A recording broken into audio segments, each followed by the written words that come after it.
Sko, Köttur og heitur blikkþaki ekki að ósekju eitt af frægustu verkum þessa svona amerísku nýklassík. Og ég hef lengi haft augastað á sko, þessu tímabili.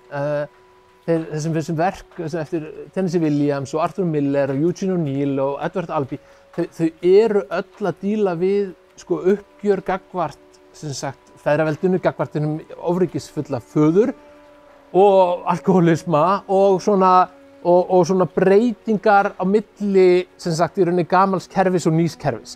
Sko, eini maður sem ég unni með áður leikhópnum Halldór Gylfa og við unnum hérna saman í Guðblessi Ísland, sem var svona uppgjör við efnahagshrunið.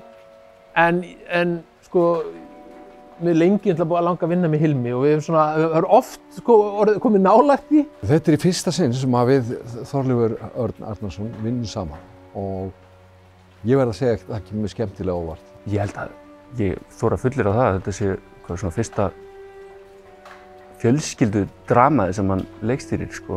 Fyrir svona 2 árum þá fór að læðast að mér svo grunur að ég væri búinn að vera of lengi of langt út í sal og ég fann bara svona djúpstæða löngun, mér langar aftur inn í kjarnan, inn í bara vinnuna með leikaranum, inn í textan, inn í situasjónuna, inn í þetta svona grunn element leikhússins.